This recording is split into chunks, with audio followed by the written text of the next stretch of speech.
하나님의 말씀 구약성경 이사야 53장 4절로 9절 말씀입니다. 이사야 53장 4절로 9절 말씀을 제가 봉독해 드리겠습니다. 그가 실로 우리의 질고를 지고 우리의 슬픔을 당하였거늘 우리는 생각하기를 그는 질병을 받아 하나님께 맞으며 고난을 당한다 하였노라. 그가 찔림은 우리의 허물 때문이요 그가 상함은 우리의 죄악 때문이라. 그가 징계를 받음으로 우리는 평화를 누리고 그가 채찍에 맞음으로 우리는 나음을 받았도다. 우리는 다 양 같아서 그릇 행하여 각기 제 길로 갔거늘 여호와께서는 우리 모두의 죄악을 그에게 담당시키셨도다. 그가 곤욕을 당하여 괴로울 때에도 그의 입을 열지 아니하였으며 마치 도수장으로 끌려가는 어린 양과 털 깎는 자 앞에서 잠잠한 양같이 그의 입을 열지 아니하였도다. 그는 곤욕과 신문을 당하고 끌려갔으나 그 세대 중에 누가 생각하기를 그가 살아있는 자들의 땅에서 끊어짐은 마땅히 형벌받을 내 백성의 허물 때문이라 하였으리요.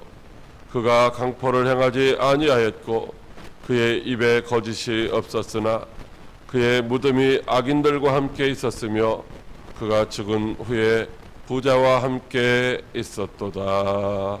아멘. 할렐루야. 코로나19로 인하여 현장 예배를 중단하였다가 다시 시작한 지 이제 두 번째 주입니다. 그동안 코로나19로 인하여 외출도 마음대로 못하시고 얼마나 답답한 생활을 하셨습니까? 아직도 상황이 조심스럽지만 언제까지 영상 예배만 드릴 수가 없어서 철저한 방역을 하고 또 조심스럽게 마스크도 착용하고 거리를 두고 띄엄띄엄 앉아서 이렇게 예배를 드리고 있습니다. 아무도 코로나19에 감염되지 않고 건강한 모습으로 오늘 이렇게 다시 배울 수 있어서 진심으로 감사를 드립니다. 이 세상에 누구든지 스스로 고난당하기를 원하는 사람은 아무도 없습니다. 그런데도 원하지 않는 고난이 불청객처럼 불쑥불쑥 우리에게 찾아와서 우리를 괴롭힐 때가 많이 있습니다.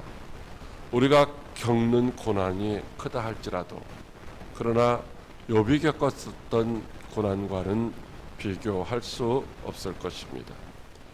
욥의 친구들은 욥에게 하나님이 너를 책망하시며 너를 신문하심이 너희 경건함 때문이냐? 내 악이 크지 아니하냐? 내 죄악이 끝이 없느니라고 말하였습니다. 즉 욥이 겪는 그 고난은 욥의 죄악과 허물로 말미암아 겪는 고난이라고 그렇게 비방을 하고 있는 것입니다. 그러나 욥의 고난은 그를 단련하신 후에 순금같이 사용하시려고 사단의 시험을 허락하신 하나님의 그 허락하신 고난이었다라는 것입니다. 실제로 욥은 그 고난을 통과한 후에 갑절의 축복을 받아 누릴 수가 있었던 것입니다. 마찬가지로 우리가 겪는 고난도 우리의 죄로 말미암은 것일 수가 있기도 하고 아니면 우리에게 약속된 축복이나 소망을 이루기 위한 이제 연단의 과정일 수도 있다는 것입니다. 그렇다면 오늘 저와 여러분이 겪는 고난의 이유는 무엇일까요? 첫째로 우리는 그릇 행하여 제 길로 간 죄인이라고 하십니다. 이사야 53장 6절 말씀에 우리는 다 양 같아서 그릇 행하여 갓길 제 길로 갔거늘 이라고 말씀하시고 있습니다. 많은 사람이 자신이 겪는 고난이 자신 때문이라고 말하지를 않습니다. 어떤 사람은 코로나19 때문에 우리가 지금 이런 고난을 겪는다라고 말하기도 하고 또 어떤 사람은 나는 부모를 잘못 만나서 이런 고난을 겪는다고 말하기도 합니다. 또 대통령이나 국회의원들이 정치를 잘못해서 그렇다고 원망하는 사람들도 있습니다. 경영하는 사람들이 경영을 잘못해서 경제가 어렵다고 원망하고 불평하는 사람들도 있습니다. 이와 같이 환경 탓하고 조상 탓하고 나라 탓하고 이웃 탓하며 원망하고 불평하는 것이 어쩌면 우리들의 모습일 수도 있습니다. 그러나 우리가 겪는 대부분의 고난은 바로 우리 자신들의 허물과 죄악으로 말미암은 것이라고 말씀하시고 있습니다. 신명기 28장에 보면 하나님의 말씀에 불순종한 죄악과 허물로 인하여 이제 저주가 임하는데 연병과 폐병과 열병과 염증과 학질과 한재와 풍재와 썩는 재앙과 전쟁 등의 재앙이 임하여서 사람들이 멸망당한다라고 말씀하시고 있습니다. 오늘날 우리가 겪는 고난은 누구의 잘못이 아니라 바로 우리 자신의 죄악과 허물로 인하여 겪는 고난이라는 말씀인 것이죠. 하나님은 우리에게 분명하게 약속하시기를 하나님의 말씀에 순종하는 자들은 나가도 들어가도 고난을 받는 것이 아니라 복을 받는다라고 말씀을 하셨습니다. 신명기 18장 7절에는 비록 우리 앞에 대적들이 일어난다 할지라도 여호와께서 너를 대적하기 위하여 일어난 적군들을 내 앞에서 패하여 하시리라. 그들이 한 길로 너를 채로 들어왔으나 내 앞에서 7길로 도망하리라고 말씀을 하시고 있습니다. 고난이 찾아와도 하나님이 물리쳐 주시고 넉넉하게 우리로 하여금 승리하게 하신다는 말씀입니다. 평소 운동을 열심히 하고 건강 관리를 잘한 사람은 코로나19도 크게 걱정할 것이 없습니다. 평소에 열심히 일을 하고 저축한 사람들은 경기가 조금 안 좋아도 얼마든지 버텨나갈 수가 있습니다. 평소에 열심히 공부한 사람은 개학이 좀 늦어져도 염려하지를 않습니다. 왜냐하면 그들은 어떤 고난도 어떠한 시련도 넉넉히 이길 만한 준비를 하고 있기 때문입니다. 그러므로 지금 고난을 겪는다고 누구를 원망하거나 핑계할 수 없는 것입니다. 왜냐하면 자신의 잘못으로 겪는 고난이기 때문입니다. 하나님은 우리는 다 양 같다라고 말씀하시고 있습니다. 양 같다는 말은 온순하다는 말이 아닙니다. 양의 눈은 멀리 보지 못하는 근시안적인 특징이 있습니다. 그래서 풀을 뜯어 먹을 때에 머리를 푹 숙이고 그냥 눈앞에 있는 풀만 보고 가다가 비탈길에 미끄러지기도 하고 웅덩이에 빠지기도 하며 길을 잃고 방황하고 그래서 유리하다가 맹수의 밥이 되기도 하는 것입니다. 자기 배만 채우려는 욕심에 이끌려 한치 앞에 있는 위험조차도 보지 못하고 죽음의 길로 달려가는 어리석은 자라는 말씀이죠. 거룩한 삶으로 영혼을 준비하는 지혜로운 자가 아니라 탐욕에 이끌려 멸망의 길인 줄도 모르고 죽음의 길로 달려가는 어리석은 자였다는 말씀입니다. 목자를 떠난 양은 길을 잃고 고난을 겪다가 죽임을 당할 수밖에 없습니다. 우리도 전에는 육체의 욕심에 이끌려 목자 없이 유리하다가 방황하는 어리석은 자였습니다. 우리도 자기의 길로 간 양처럼 결국 고난을 겪다가 죽임을 당할 수밖에 없는 존재였습니다. 왜냐하면 욕심이 눈을 가려서 한 치 앞도 볼 수 없었기 때문입니다. 이 세상에 의인은 없나니 하나도 없다라고 말씀하시고 있습니다. 우리가 아무리 의인인 것 같다 할지라도 우리 모두는 다 죄인이라는 말씀입니다. 그러므로 죄의 싹은 사망이라고 말씀하신 대로 죄인인 우리는 모두 다 자기 허물과 죄악으로 인하여 고난을 겪고 멸망을 당할 수밖에 없는 존재입니다. 우리는 모두 그릇 행하였기에 지옥 형벌 받는 고난의 길로 가야 할 자였던 것이죠. 사랑하는 광역교회 성도 여러분, 그런데도 우리는 아직 죽음이라는 고난의 길로 가지 않고 있습니다. 지금 살아있는 것뿐만 아니라 영원히 죽지 않는 영생의 소망도 가지고 있습니다. 히브리서 9장 27절에 한 번 죽는 것은 사람에게 정해진 것이요 그 후에는 심판이 있으리라고 분명하게 말씀하시는데도 불구하고 우리는 영원히 죽지 아니할 뿐만 아니라 죽어도 다시 사는 부활의 확신이 있습니다. 그렇다면 죄인인 우리가 어떻게 고난의 길에서 벗어날 수 있었나요? 어떻게 지옥 형벌이라는 고난의 길로 가지 않고 생명의 길로 갈 수가 있을까요?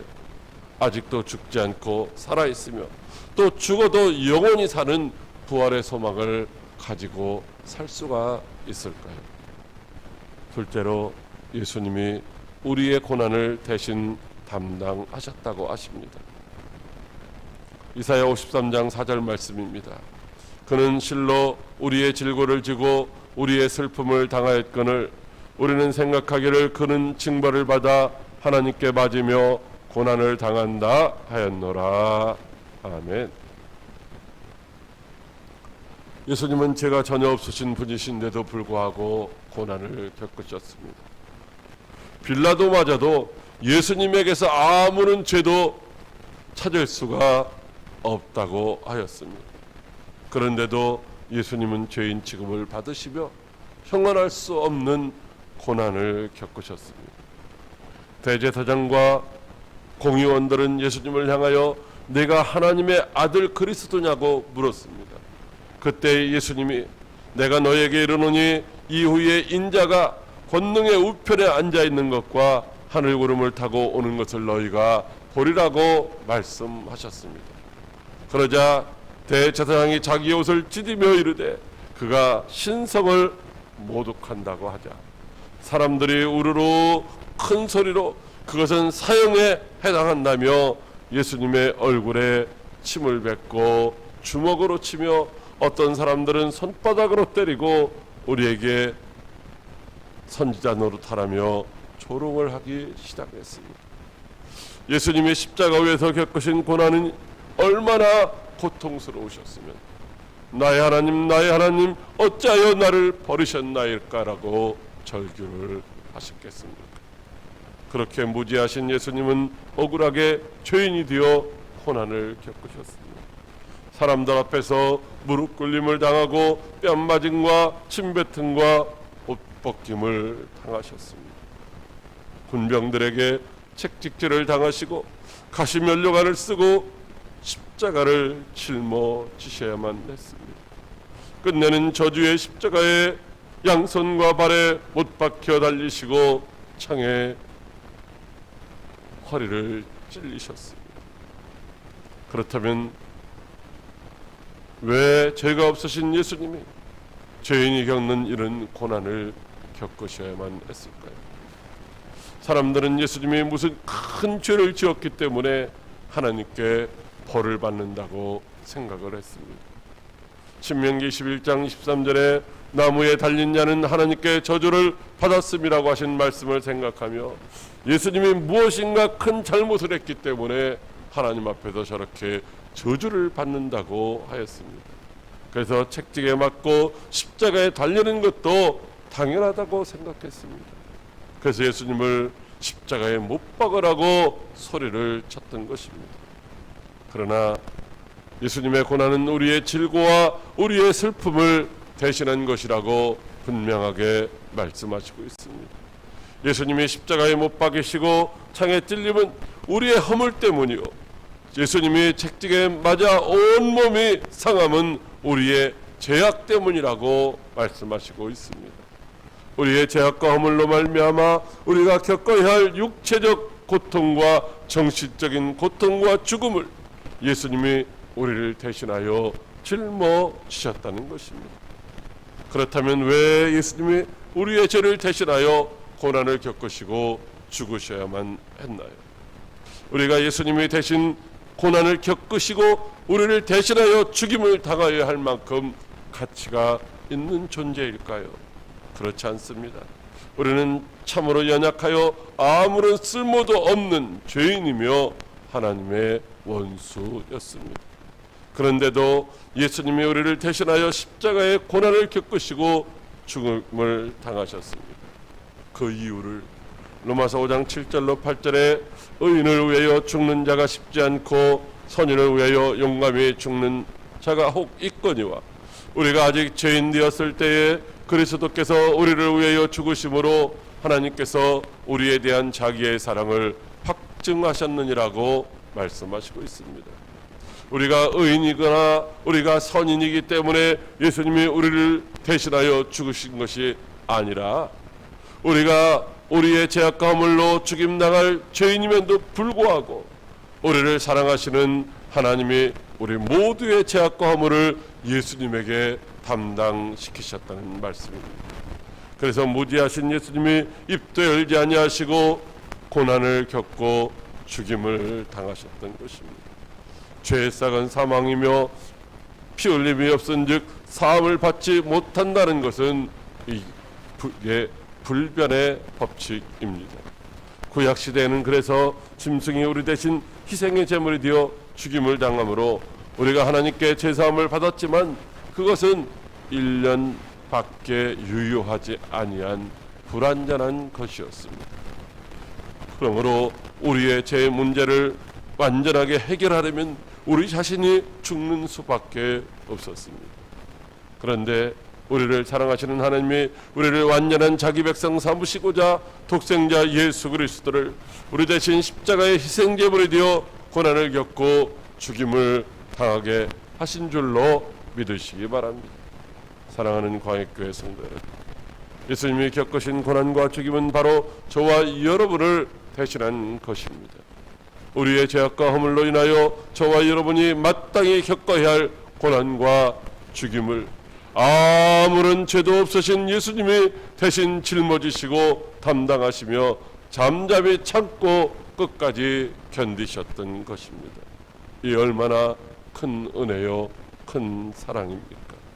무엇으로 하나님의 큰 사랑과 예수님의 큰 은혜를 갚을 수가 있겠습니까? 그 무엇으로도 갚을 수 없는 큰 사랑과 은혜를 입었음을 이제 우리는 항상 기억하고 은혜에 합당한 삶을 살아가는 복된 성도들이 다 될 수 있기를 주님의 이름으로 축복합니다. 셋째로 예수님의 은혜로 우리가 평화를 누린다고 하십니다. 이사야 53장 5절 말씀입니다. 그가 징계를 받음으로 우리는 평화를 누리고 그가 책직에 맞음으로 우리는 나음을 받았도다. 아멘. 예수님이 우리가 겪어야 할 고난과 죽임을 우리 대신 겪으시고 죽으셨습니다. 그 결과 저와 여러분은 평화를 누리고 나음을 얻었습니다. 저와 여러분은 하나님 앞에서 죄인이고 원수였습니다. 그러므로 심판을 받아 지옥 형벌을 받을 수밖에 없었습니다. 그런데 하나님과 원수되었던 우리가 하나님과 평화를 누리게 되었습니다. 우리가 누리는 이 평화는 단순히 전쟁과 분쟁만 없는 상태가 아니라 하나님과의 관계가 완전히 회복되어서 조금도 부족함이 없는 완벽한 하나님의 권세를 누릴 수 있는, 자녀의 권세를 누릴 수 있는 행복한 상태인 것입니다. 갈라디아서 4장 4절로 6절에 때가 참에 하나님이 그 아들을 보내사 여자에게 나게 하시고 율법 아래 나게 하신 것은 율법 아래 있는 자들을 속량하시고 우리로 아들의 명분을 얻게 하려 하심이라. 너희가 아들임으로 하나님이 그 아들의 영을 우리 마음 가운데 보내사 아빠 아버지라 부르게 하셨느니라고 말씀하시고 있습니다. 예수님이 우리의 화목제물이 되셔서 우리의 죄를 대속해 주셨으므로 우리가 하나님을 아빠 아버지라 부르는 자녀의 권세를 가지고 오늘로 근심 걱정이 없는 평강의 평강을 누리게 된 줄로 믿으시기 바랍니다. 또 예수님의 책직에 맞으심으로 우리가 나음을 입었습니다. 우리가 나음을 입었다는 것은 육체적으로 온전해졌을 뿐만 아니라 영적으로도 온전하게 회복되어서 하나님의 자녀로 부족함이 없는 완전한 삶을 살게 되었다는 말씀입니다. 그러므로 그리스도 예수 안에 있는 우리는 어떤 상황에도 두려움이 없는 평안과 부족함이 없는 넉넉함을 누릴 수 있게 되는 줄로 믿으시기 바랍니다. 코로나19를 비롯한 어떤 전염병으로부터도 해를 받지 않을 줄로 믿으시기 바랍니다. 사랑하는 광익교회 성도 여러분, 우리는 죄와 허물로 죽었던 자들입니다. 영원히 지옥 형벌 받을 죄인 중에 괴수였습니다.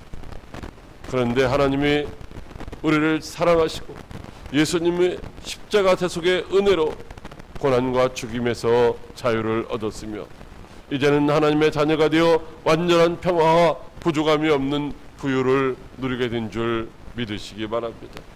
이 얼마나 큰 은혜요, 큰 사랑입니까? 이제는 저와 여러분이 하나님의 사랑과 예수님의 은혜에 합당한 자의 삶을 살아야 합니다. 마가복음 8장 34절에 예수님이 무리와 제자들을 불러 이르시되 누구든지 나를 따라오려거든 자기를 부인하고 자기 십자가를 지고 나를 따를 것이니라고 말씀하시고 있습니다. 왜냐하면 십자가의 고난이 없이는 부활의 영광에 참여할 수가 없기 때문입니다.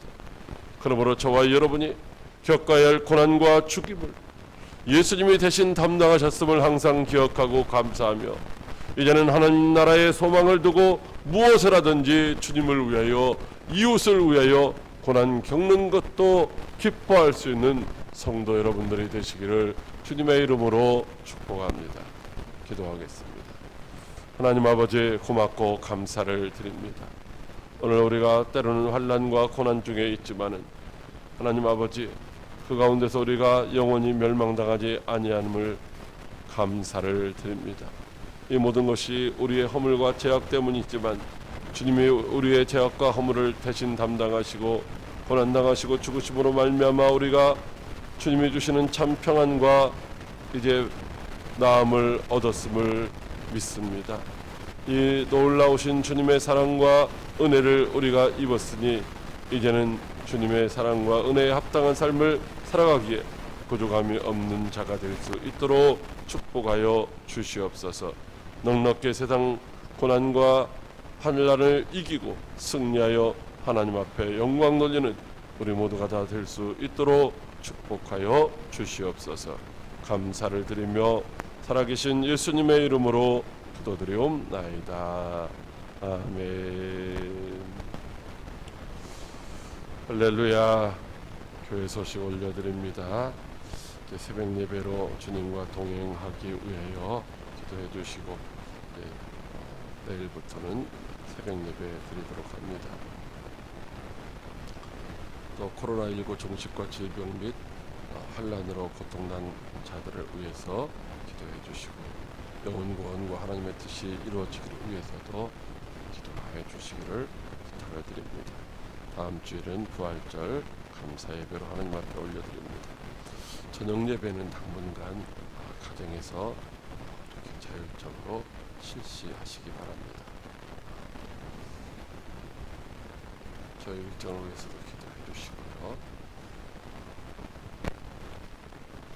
그런 시간 서로